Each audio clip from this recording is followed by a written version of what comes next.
Hello दोस्तों, मैं प्रशांत आप सभी का अपने YouTube चैनल एक क्रेडिट कम्युनिटी में स्वागत करता हूं। तो आज के इस वीडियो में हम बात करने जा रहे हैं कि ऑप्शंस ट्रेडर का साइकोलॉजी कैसा होना चाहिए। क्यों बात करें? क्योंकि ऑप्शंस ट्रेडिंग में जो भी लोग एंट्री करते हैं, अगर हम यहाँ पे एग्जांपल लें कि ऑप्शंस ट्रेडिंग में अगर 10 लोग एंट्री करें या 10 लोग ट्रेड करें तो 9 लोगों को यहाँ पे लॉस होता है। सिर्फ एक लोग ही यहाँ से प्रॉफिट बना सकते हैं, ये बताया गया सेबी के द्वारा। तो इसलिए यहाँ पे हमें एक साइकोलॉजी डेवलप करने की जरूरत है, हमें एक माइंडसेट डेवलप करने की जरूरत है। आप कोई भी स्ट्रेटजी, कोई भी ट्रिक, कुछ भी इस्तेमाल कर लो, आपको कुछ नहीं होने वाला, प्रॉफिट नहीं होगा जब तक कि आप एक्सपीरियंस ट्रेडर वाला माइंडसेट या फिर साइकोलॉजी डेवलप नहीं करोगे। यहाँ पे आपको प्रॉफिट मिलने वाला नहीं है। तो इसलिए ये वीडियो बहुत ज़्यादा इंपॉर्टेंट हो जाता है। इस वीडियो को अभी देख लो, यानी तो आप लॉस करके आओगे, फिर ये वीडियो आपको फायदेमंद लगेगा, फिर आप उस टाइम ये वीडियो को देख सकते हो। तो बेहतर ये है कि लॉस करने के बाद वीडियो देखने से पहले अभी आप वीडियो को देख लो, थोड़ा सा समझने की कोशिश करो, क्योंकि यहाँ पे कोई स्ट्रैटेजी हमने डिस्कस नहीं किया।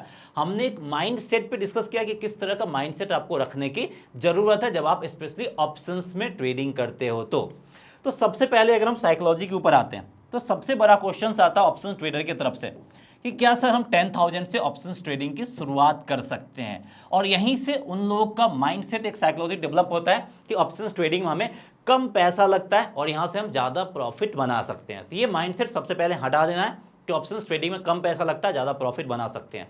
और ये जो पॉइंट है कि 10,000 की कैपिटल से हम ऑप्शंस ट्रेडिंग की शुरुआत कर सकते हैं, इसको मैं आपको एक एग्जाम्पल के थ्रू समझाता हूँ। जैसे आप कोई भी स्टेट में घूमने जा रहे हो, दिल्ली हो गया, गोवा हो गया, मुंबई हो गया, तो वहाँ पे अगर आप 5,000 से 10,000 रुपीज़ देते हो तो आपको क्या होता है, एक कार रेंट पे आपको आसानी से मिल जाता है। आपके पास अगर 5,000 रुपये है या 10,000 रुपये है तो जो कंपनी कार रेंट पे देता है वो आपको आसानी से दे देगा। लेकिन इसका बेनिफिट आपको कब मिलेगा? जब आप कार ड्राइव करना जानोगे तभी आपको बेनिफिट मिलेगा। अगर आप कार ड्राइव करना नहीं जानोगे तो आप यहाँ पे कार खरीद तो नहीं रहे हो, आपको 4-5 लाख रुपए का लॉस नहीं हो रहा, लेकिन जो भी 5,000 रुपये आप उसको पे कर रहे हो ये पूरा का पूरा क्या जा रहा है, आपका लॉस में जा रहा है। तो ये लॉस को प्रॉफिट में करने के लिए, नहीं, हम जो कार रेंट पे रहे हैं उसका सही इस्तेमाल करने के लिए क्या आना चाहिए, हमें कार को ड्राइव करने भी तो आना चाहिए। लेकिन कार वाला आपसे तो नहीं पूछेगा कि आपको ड्राइविंग करने आता है या नहीं आता, वो आपको सिंपल पेमेंट कर रहे हो तो आपको वो कार दे देगा या फिर आप एलिजिबल हो सकते हो लेने के लिए। लेकिन उसका बेनिफिट तभी उठा सकते हो जब आपको वो ड्राइव करना आता हो। तो ऐसा ही ऑप्शंस ट्रेडिंग में, ऑप्शंस ट्रेडिंग में अगर आपके पास 10,000 का कैपिटल है तो आप ऑप्शंस ट्रेडिंग के लिए एलिजिबल हो। ना ही आपको सेबी मना करेगा, ना ही आपको एनएससी मना करेगा, कोई मना नहीं करेगा, क्योंकि उनको तो अल्टीमेट बेनिफिट मिल रहा है। लेकिन आप जो यहाँ पे मार्केट में एंट्री किए हो 10,000 की कैपिटल के साथ, ये 10,000 कैपिटल तो आप लॉस करने के मकसद से आए नहीं हो। अल्टीमेट मकसद क्या है कि यहाँ से हमें प्रॉफिट बनाना, क्योंकि आप एनएससी, सेबी या फिर ब्रोकर को चैरिटी तो दे नहीं रहे हो। तो चैरिटी नहीं दे रहे हो तो आप प्रॉफिट बनाना चाहते हो। तो प्रॉफिट आप कब बना पाओगे? जब आपको ऑप्शंस ट्रेडिंग के बारे में पता होगा। तो सबसे पहला चीज क्या करना, साइकोलॉजी डेवलप करने से पहले क्या करना होगा कि हमें ऑप्शंस ट्रेडिंग के बारे में सीखने की जरूरत होगी। अगर आप सीखने को तैयार हो तो ठीक है, नहीं तैयार है तो ऑप्शंस ट्रेडिंग आपके बस की नहीं है, ऑप्शंस ट्रेडिंग आप छोड़ दीजिए। मैं क्लियर कट लाइन में बता रहा हूं कि ऑप्शंस ट्रेडिंग में आपको सबसे पहले सीखना पड़ेगा। नहीं सीखना चाहते हो तो ऑप्शंस ट्रेडिंग छोड़ दीजिए। मल्टीपल ऑप्शंस है यूट्यूब वीडियो पे, आप जाकर सीख सकते हैं, फ्री में सीख सकते हैं। डिफरेंट मीडियम है, आपको कुछ भी पे करने की जरूरत नहीं है, आप फ्री में भी ये सारा काम कर सकते हैं, लेकिन थोड़ा सा मेहनत करके सीखने की जरूरत होगी। अब यहाँ पे दूसरा क्वेश्चन आता है कि सर हम सीखने को तैयार हैं, लेकिन यहाँ पे हम सीखे क्या क्या, यही सबसे बड़ा क्वेश्चन होता है। तो इस वीडियो में सारा पॉइंट कवर करूंगा, बस आपको इस वीडियो में लास्ट तक बने रहना है। हम स्ट्रेटजी शेयर नहीं करें, हम माइंडसेट के ऊपर बात करें तो वीडियो थोड़ा सा लंबा हो सकता है, लेकिन ये आपको प्रॉफिट में बहुत ज्यादा हेल्प करेगा। तो मैं टू द पॉइंट आपको बता रहा हूं क्या क्या सीखने की जरूरत है। सबसे पहला, आपको यहां पे ऑप्शन चेन सीखने की जरूरत है। ऑप्शन चेन के ऊपर हमारा वीडियो है, आपको मल्टीपल वीडियो मिल जाएगा, ये सब कुछ आपको सीखने की जरूरत है। दूसरा चीज, आपको यहां पे time value, intrinsic value, options के लिए ये बहुत ज्यादा इंपॉर्टेंट रहता है। ये चीज आपको सीखने की जरूरत है कि टाइम वैल्यू क्या होता है, इंट्रेंसिक वैल्यू क्या होता है, ये चीज आपको सीखना है। तीसरा पॉइंट जो यहां पे हमें सीखना है कि ऑप्शंस में जब भी हम ट्रेड करते हैं, क्या ट्रेड करते हैं, स्ट्राइक प्राइस में ट्रेड करते हैं। तो कौन से स्ट्राइक प्राइस को हमें चूज करना है, स्ट्राइक प्राइस का सिलेक्शन बहुत ज़्यादा जरूरी है। अगर आप गलत सेलेक्ट कर लोगे तो आपको कुछ नहीं मिलेगा। तो स्ट्राइक प्राइस सिलेक्शन बहुत इंपॉर्टेंट है, वो चीज़ सीखने की जरूरत है। चौथा और लास्ट चीज़ जो सीखने की जरूरत है वो है आपका ऑप्शंस ग्रीक। ये चार चीज़ अगर आप सीख जाते हो तो फिर ऑप्शंस ट्रेड आपको लॉस देने के चांसेस कम हो जाएंगे, ऑप्शंस ट्रेड आपको प्रॉफिट देगा। तो लर्निंग में ये चार चीज सीखिए, डिफरेंट सोर्स है, फ्री में सब कुछ अवेलेबल है, आप देख सकते हैं, हमारे चैनल पे भी अवेलेबल है। इन सारे वीडियोस का डिटेल वीडियो का लिंक आपको इस वीडियो के डिस्क्रिप्शन में मिल जाएगा, वहां पे जाके आप ये सारा वीडियो देख सकते हो। तो समझ में आ गया हमें क्या क्या सीखने की जरूरत है। तो सबसे पहला साइकोलॉजी है कि हमें यहाँ पे लर्निंग एक्सपीरियंस गेन करना होगा, हमें सीखने की जरूरत होगी। अब यहाँ पे हम दूसरे पॉइंट पे आते हैं। ये पॉइंट बहुत कम जगह बताया जाएगा, लेकिन ये पॉइंट इंपॉर्टेंट है। वो पॉइंट क्या है, हम इसके लिए आते हैं ऑप्शन चेन पे। यहाँ पे आपको बेहतर तरीके से समझ में आएगा। देखिए, जब आप ऑप्शन चेन को देखते हैं तो क्या रहता है, एक साइड कॉल्स रहता है, एक साइड पुट रहता है। तो आप जब स्ट्राइक प्राइस सेलेक्ट करोगे तो आपको हर एक स्ट्राइक प्राइस का कॉल और पुट दोनों मिल जाएंगे। अब क्या रहते हैं, कुछ लोग रहते हैं जो कॉल को बाई करते हैं, ऐसे ही कुछ लोग रहते हैं जो पुट को बाई करते हैं। इसी के अपोजिट कुछ लोग आपको वो भी मिल जाएंगे जो कॉल को बेचने वाले होंगे, और कुछ लोग वो भी मिल जाएंगे जो कॉल को सेल करने वाले होंगे। तो पहला कैटेगरी होता है बायर्स का, जिसको हम लोग ऑप्शंस बायर कहते हैं। यहाँ पे आपको कम पैसे की जरूरत होती है। जो आप 10,000 की कैपिटल की बात करें तो उसमें आप ऑप्शंस बाइंग कर सकते हैं, लेकिन उसका एक अलग एडवांटेज है, अलग डिसएडवांटेज है। दूसरा कैटेगरी होता है ऑप्शन सेलर का। इसके लिए आपको मिनिमम 1 लाख कैपिटल की जरूरत होगी। तो अगर आप ऑप्शंस ट्रेडिंग में ऑप्शन सेलिंग करना चाहते हैं तो फिर 10,000 कैपिटल से आप नहीं कर सकते हैं। यहाँ पे आपको मिनिमम 1 लाख का कैपिटल चाहिए होगा, लाख से कम में ये काम नहीं किया जा सकता है। तो इसी के लिए आप कैटेगरी को आइडेंटिफाई करना बहुत ज़्यादा जरूरी है। आप बायर्स की कैटेगरी में जाना चाहते हैं या फिर सेलर्स कैटेगरी, दोनों के लिए क्राइटेरिया अलग अलग है। बायर्स के लिए अलग अपना एडवांटेज डिसएडवांटेज है, सेलर्स के लिए अपना अलग एडवांटेज और डिसएडवांटेज है। वो सारा एडवांटेज डिसएडवांटेज आपको समझने की जरूरत होगी। एक सिंपल सा मैं आपको बता रहा हूँ कि बायर्स को प्रॉफिट कब मिलता है, जब मार्केट आपका आइदर अपसाइड की तरफ जाए या डाउनसाइड की तरफ, यानी मार्केट में किसी भी तरफ मूवमेंट हो तब बायर्स को प्रॉफिट मिलता है। और सेलर्स को प्रॉफिट कब मिलता है, जब मार्केट आपका रेंज बाउंड हो तब यहाँ पे सेलर्स को प्रॉफिट मिलता है। ये चीज मैं आपको चार्ट पे थोड़ा सा बता देता हूं, जिससे आपको ये कॉन्सेप्ट समझ में आ जाएगा। जैसे यहाँ पे देखिए मार्केट क्या है, अगर आप ऑप्शंस बायर है तो आपको हमेशा यहाँ पे कोशिश करना है कि ट्रेंडिंग मार्केट में ट्रेड करना। आप ट्रेंडिंग मार्केट कैसे आइडेंटिफाई करोगे, इसके लिए आपको थोड़ा सा मेहनत करने की जरूरत होगी। इसके ऊपर हमारा ऑलरेडी वीडियो बना हुआ है, तो ये मैं आपको बता रहा हूँ क्या क्या करना है, क्या क्या सीखना है। जैसे यहाँ पे ट्रेंडिंग मार्केट है, अब ट्रेंडिंग मार्केट को आइडेंटिफाई कर लिया कि अप ट्रेंड है, तो यहाँ पे अगर आपने कॉल बाई किया तो आपको मिलेगा यहाँ पे प्रॉफिट, और इसके अगेंस्ट अगर आपने यहाँ पे कर लिया पुट बाय तो आपको मिलेगा यहाँ पे लॉस, क्योंकि आपने गलत आइडेंटिफाई किया। जब हम गलती करेंगे तो मार्केट पनिश करेगा तो ठीक है, लेकिन हमने मार्केट को सही आइडेंटिफाई किया, उसके बावजूद भी अगर हमें लॉस हो रहा है तो फिर यहाँ पे उस मार्केट में ट्रेड करने लायक हम नहीं है। जैसे यहीं पे मार्केट उसके बाद आ गया आपका फिर से रेंज बाउंड, तो यहाँ पे चाहे कॉल बायर हो या फिर पुट को बाय करने वाला, किसी को प्रॉफिट नहीं मिलेगा। तो जब मार्केट में ये सिचुएशन आ जाए, रेंज बाउंड मूव आ जाए, तो आपको क्या करना है, यहाँ पे बाइंग अवॉइड करना। ये मार्केट किन के लिए है, सेलर्स के लिए।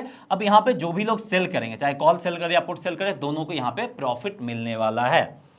वैसे ही एक और एग्जांपल बताता हूं कि अगर आप ओवरऑल देखेंगे 3 अगस्त को मार्केट कहां पे था, 19,300 के लेवल पे था, और आज लगभग आपका 28 अगस्त को मार्केट कहां पे, यहीं पे है।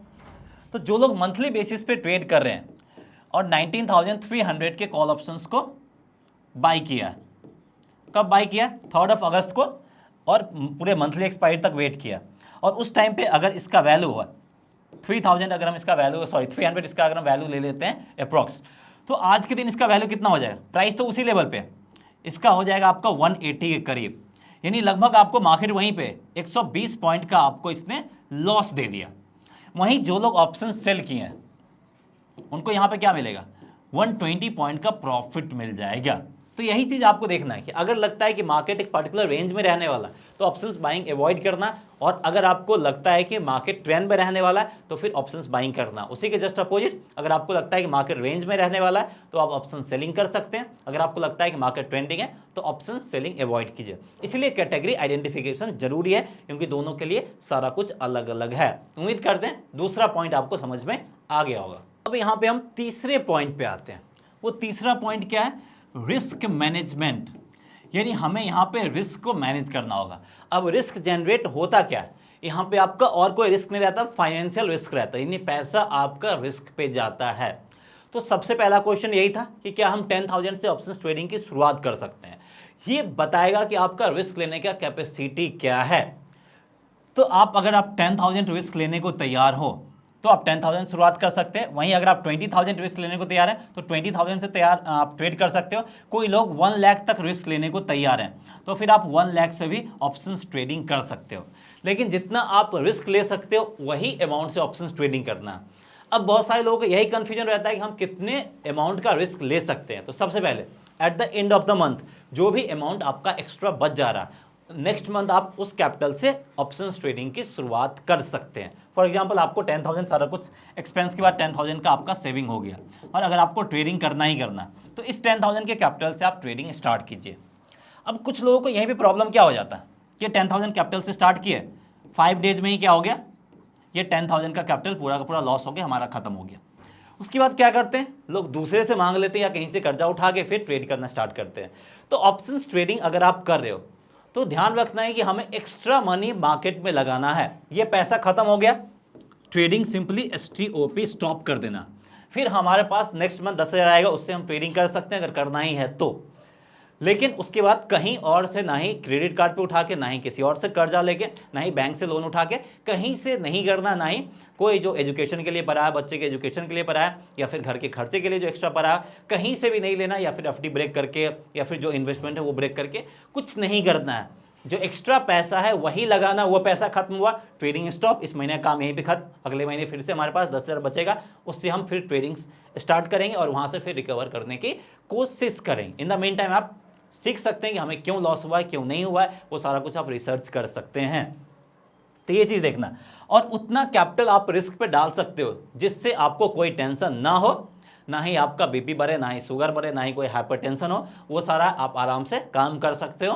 यानी मार्केट क्लोज होने के बाद आप पैसे के बारे में नहीं सोच रहे हो, रात को आराम से चैन से सो रहे हो, तो समझ आइए हम सही कैपिटल की इन्वेस्टमेंट कर रहे हैं। अगर आपको रात को नींद नहीं आ रहा, पैसे के बारे में सोच रहे हो, तो समझिए कि हमारा कैपिटल ज़्यादा है, हम रिस्क पे ज़्यादा डाल रहे हैं, आपको कैपिटल कम करने की ज़रूरत होगी। तो रिस्क को मैनेज करने एक और तरीका आता है, उसमें क्या होता है, एक होता है नेक्ड कॉल। नेक्ड कॉल क्या होता है, जैसे हमें लगता है कि मार्केट ऊपर जाएगा, हमने क्या किया, 19,300 या किसी भी स्ट्राइक प्राइस का कॉल ऑप्शंस बाई कर लिया। अब इस कॉल ऑप्शंस का वैल्यू कितना है, 300 रुपए। तो हमारा यहां पे 300 का 300 रुपए रिस्क पे, अगर मार्केट मेरे अगेंस्ट गया तो पूरा का पूरा मेरा यहां पे लॉस पे चला जाएगा, जिसको हम लोग बोलते हैं नेक्ड कॉल। लेकिन इसके जगह पे आता है आपका एक हेज कॉल, हेज ट्रेड, जिसमें हम क्या करेंगे, मेरा 300 पॉइंट का रिस्क है, लेकिन इस रिस्क को मिनिमाइज करके हम कितना करेंगे, 100 पॉइंट। अगर मार्केट मेरे अगेंस्ट गया तो मैक्सिमम मेरा लॉस होगा 100 पॉइंट। मेरे पास अभी भी कुछ पैसा रहेगा जिसके बदौलत हम क्या कर सकते हैं, हम यहाँ पे अपने लॉस को रिकवर कर सकते हैं। तो जो भी पैसा हमारे पास है, पूरा का पूरा पैसा आपका एक साथ मार्केट में नहीं लगाना है, और लगाते भी है तो इस तरीके से हेज कीजिए कि एक ट्रेड में मेरा पूरा कैपिटल ना चला जाए। एटलीस्ट हम 100 पॉइंट से ज़्यादा लॉस ना करें। आपके ऊपर है कि आप 50 पॉइंट, 10 पॉइंट, 20 पॉइंट, जो भी आपके लिए सुटेबल लगता है वो आप रख सकते हैं, लेकिन एक सिस्टमैटिक तरीके से रखने की जरूरत है। अब ये हेज हम कैसे कर सकते हैं वो मैं आपको एक्सप्लेन करता हूं, वो आपको समझने की जरूरत है। तो यहां पे हम आ गए पे ऑफ चार्ट पे, तो इसके बारे में भी आप इंफॉर्मेशन गेन कर सकते हैं कि पे ऑफ चार्ट किस तरीके से काम करता नहीं करता। अभी देखिए, अभी हमने क्या किया, यहाँ पे एक स्ट्राइक प्राइस लिया 19,200 का कॉल ऑप्शन यहां पे हमने बाई कर लिया, ठीक है। अब इस कॉल ऑप्शंस को अगर हम सिंपल बाई करते हैं तो हमें यहाँ पे लॉस कितना हो रहा है, ऑलमोस्ट आपका 6,500। अगर मार्केट मेरे अगेंस्ट जाता है तो ये पूरा का पूरा मेरा चला जाएगा लॉस में। तो ये आपका हो गया नेक्स्ट कॉल। लेकिन यहाँ पे अगर हम हेज करते हैं तो हम क्या करेंगे, हम चाहेंगे कि पूरा का पूरा मेरा कैपिटल लॉस में ना जाए, इस लॉस को हम कम कर देंगे, उसके कारण से मेरा प्रॉफिट भी थोड़ा सा कम होगा, लेकिन सारा कुछ को मैनेज किया जा सकता है। अब देखिए, अब यही लॉस मेरा कितना बदल गया, लॉस था हमारा कितना 6,500 का, यही लॉस अब कितना हो गया 2,800 का। यानी अब मार्केट मेरे अगेंस्ट भी जाए तो मेरा इससे ज़्यादा लॉस नहीं होगा। यानी यहाँ पे हमने लॉस को मिनिमाइज कर दिया, उसके कारण से प्रॉफिट में भी थोड़ा सा एडजस्टमेंट करना पड़ता है। लेकिन ये सारा कुछ अगर आप थोड़ा सा मेहनत करके करोगे, समझ के करोगे, तो ये सारा कुछ आप मैनेज कर सकते हो कि प्रॉफिट भी आपको ज़्यादा हो और मार्केट मेरे अगेंस्ट गया है तो लॉस भी मेरा कम हो। तो इसी तरीके से क्या करना होगा, आपको हेज भी सीखना होगा कि कैसे हम अपने ट्रेड को हेज कर सकते हैं। और कोशिश कीजिए कि हमेशा हेज ट्रेड लेने का, नेक्स्ट ट्रेड आपको नहीं लेना है, क्योंकि नेक्स्ट ट्रेड में चाहे कोई कितना भी बड़ा एक्सपीरियंस क्यों ना हो जाए, मार्केट आपको लॉस देता है। इसलिए जो बड़े बड़े एक्सपीरियंस ट्रेडर होते हैं वो क्या करते हैं, हमेशा आपको हेज ट्रेड प्रोवाइड करते हैं और हेज ट्रेड में ही आपको काम करने की कोशिश करना है। तो क्लियर है कि हमें क्या करना नहीं करना, रिस्क को हमें कैसे मैनेज करना है। तो उम्मीद करते हैं ये पॉइंट भी आपको क्लैरिटी के साथ समझ में आ गया होगा कि हम रिस्क को कैसे मैनेज कर सकते हैं, रिस्क मैनेजमेंट कैसे आपको सीखना ऑप्शंस ट्रेडिंग में। अब यहां पे हम मोस्ट इंपोर्टेंट पॉइंट पे आते हैं, फोर्थ पॉइंट पे आते हैं। वो क्या है, वो हमारा पेशेंस। पेशेंस क्यों इंपॉर्टेंट है, क्योंकि अगर आप मार्केट में पेशेंस रखोगे तभी आपको प्रॉफिट भी मिलेगा। अगर आप पेशेंस नहीं रखोगे तो प्रॉफिट नहीं मिलेगा। पेशेंस रखना यहाँ पे बहुत ज़्यादा जरूरी है। अब क्यों जरूरी है वो हमें समझने की जरूरत है। तो सबसे पहले यहाँ पे क्या है, यहाँ पे हमने देखा कि मार्केट नीचे से ऊपर गया, एक हाई बनाया, फिर नीचे आया, फिर इसी रेंज में मूव करना स्टार्ट कर दिया। तो हमारा यहाँ पे एंट्री कब बनेगा, इस पॉइंट के ऊपर अगर हमें मार्केट क्लोजिंग देता है तो हमारा एंट्री बनेगा। तो देख सकते हैं अब यहाँ पे हम इस पॉइंट के बाहर जाने का वेट करना होगा। अगर हम जल्दबाजी कर देते हैं तो क्या होगा, हम यहाँ पे ट्रैप में आसानी से फंस सकते हैं। क्योंकि यहाँ पे दो सिचुएशन है कि मार्केट अगर इसके नीचे गया तो हमारा क्या बनेगा, सेल साइड वाला ट्रेड बनेगा। सेल साइड कहने का मतलब है कि जो भी लोग सेल साइड की तरफ जाना चाहते हैं उनके पास दो ऑप्शन है, आप यहाँ पे पुट ऑप्शंस बाई कर सकते हो या फिर कॉल ऑप्शंस आप यहाँ पे बेच सकते हो। अगर मार्केट यहाँ से ऊपर निकला इस रेंज को ब्रेक करके तो हमारे पास दो ऑप्शंस है, हम यहाँ पे कॉल ऑप्शंस बाई कर सकते हैं या फिर जो सेल करने वाले हैं वो पुट ऑप्शंस सेल कर सकते हैं। लेकिन हमें एटलीस्ट ब्रेकआउट का इंतजार करना पड़ेगा। अगर हम यहीं पे बाई साइड की तरफ चले जाते हैं, मार्केट अगर बाई चांस ब्रेक करके नीचे चला गया तो हमारा स्टॉप लॉस हिट कर देता, तो हमें यहाँ पे ब्रेकआउट का वेट करना। ब्रेकआउट आया है और ब्रेकआउट के बाद देखिए ये हमें प्रॉफिट इंस्टेंट दिया। लगभग यहाँ पे 1 से 1.5 घंटा हमें वेट करना पड़ा ब्रेकआउट के लिए, लेकिन जैसे ही ब्रेकआउट आया है, ये आपका 5 मिनट टाइम फ्रेम वाला चार्ट है, तो 1 2 3 4 5 यानी लगभग आपका 25 मिनट में हमें जबरदस्त प्रॉफिट बना के दे दिया, हमारे ऑलमोस्ट टारगेट को भी हिट करके दे दिया। इस 25 मिनट के लिए हमें कितना वेट करना पड़ा, लगभग हमें 1.5 घंटा तक वेट करना पड़ा है। तो यहाँ पे हमें पेशेंस रखना बहुत ज़्यादा जरूरी है। अगर मार्केट हमें एंट्री नहीं दे रहा तो हम यहाँ पे एंट्री नहीं करेंगे। इसका एक और एग्जाम्पल मैं आपको बताने जा रहा हूँ। देख सकते हैं मार्केट यहाँ पे आपका हाई बनाया, अब इसके ऊपर निकलेगा तभी हमें यहाँ पे क्या मिलेगा, ब्रेकआउट मिलेगा। अगर हमें बाई करना है तो हम इसी के ऊपर ट्रेड करेंगे। लेकिन मार्केट आपका ओपन हुआ यहाँ पे, अब हमने देख लिया कि बायर्स में स्ट्रेंथ है, प्राइस आपको ऊपर साइड की तरफ जा रहा है, तो हम लगता है कि यहीं पे बाई कर लेंगे, तो हम लोअर लेवल पे बाई कर लेंगे और ब्रेकआउट तो आना ही आना है। तो हमने यहाँ पे क्या किया, पेशेंस नहीं रखा, जल्दबाजी में बाई कर लिया।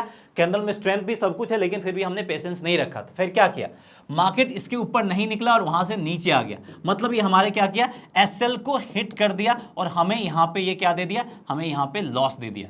ये लॉस हमें मिला क्यों, क्योंकि यहाँ पे हमने पेशेंस नहीं रखा। हमारा एंट्री पॉइंट क्लियर था लेकिन एंट्री पॉइंट पे आने तक का हमने वेट नहीं किया। इसलिए पेशेंस रखना बहुत ज़्यादा जरूरी है मार्केट में। चाहे आप प्रॉफिट के लिए वेट करो या फिर एंट्री के लिए वेट करो, आपको वेट करना, सही टाइम पे ही ट्रेड लेना। अगर यहाँ पे हमें अपॉर्चुनिटी नहीं मिलता तो हम क्या करेंगे, हम ट्रेड सिंपली अवॉइड कर देंगे।